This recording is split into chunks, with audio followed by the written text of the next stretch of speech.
If you're around the kind of persons who don't want to go deep, then that means you're dealing with shallow persons who are spoiling your life, wasting your time.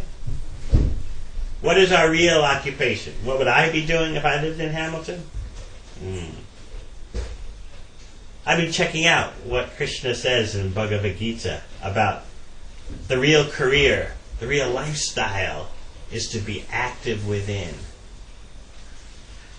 The mystic is one who is not caught up with external stimulations and gratifications.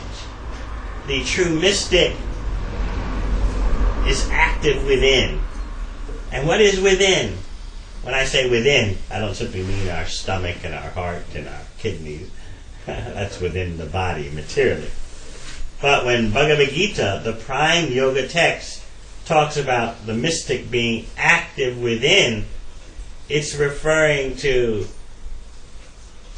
the spirit soul within us all and the supreme soul that accompanies all of us no matter what body we take. There's a relationship between that spirit soul and the supreme soul within us all. That's what the true mystic is focused upon. So you may wonder, what would you do if you gave up the world of external stimulation and gratification? And I know you all get tired of it sometimes. Like, isn't there something else to do?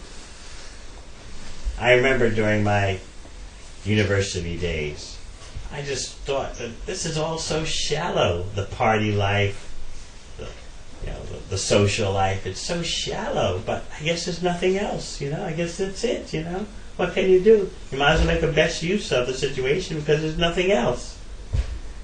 But I was thinking, if there were something else, I would definitely go for it. But unfortunately, there's nothing else. That's what it's like to be trapped. Even you want to be sincere. And I know some of you really want to be sincere. But how do you do that? It seems impossible.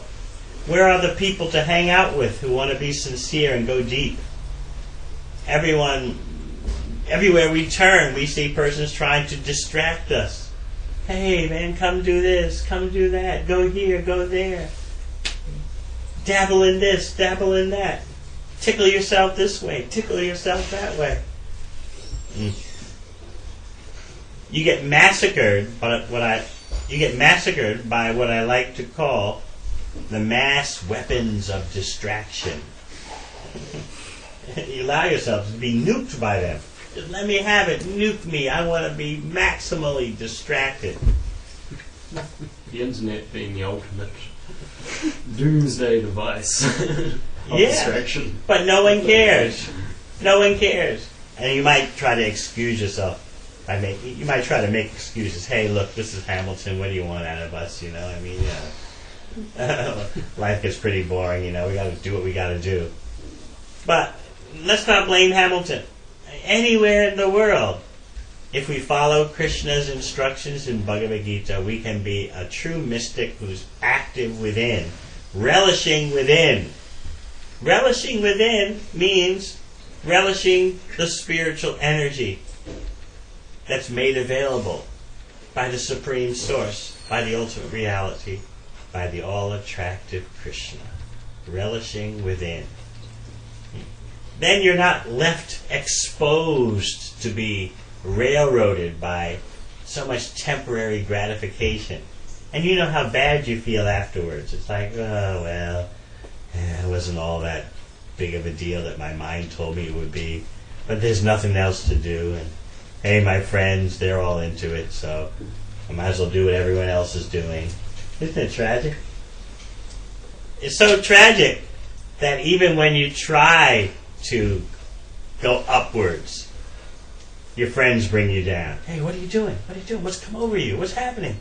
You're no fun anymore. Why are you thinking these things? I know myself when after finishing my uni days and starting to pursue higher possibilities, I never even told my best mates.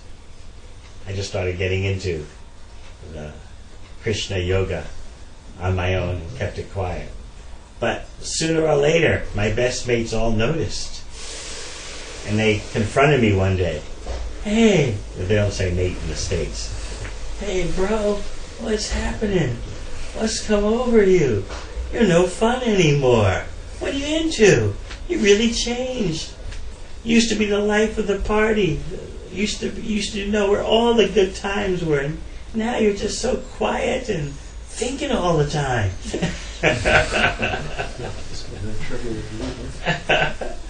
So, and they just told me straight out because they felt threatened, like, ooh, what's come over you? We know you haven't become a Christian, but but what are you into? Whatever you're into, we don't want anything to do with it. They felt threatened. They were shaking like, ooh.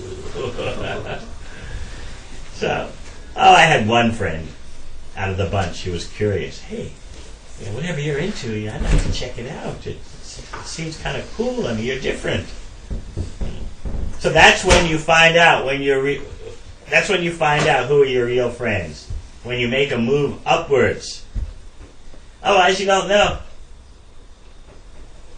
Otherwise, it's like, being around a pack of,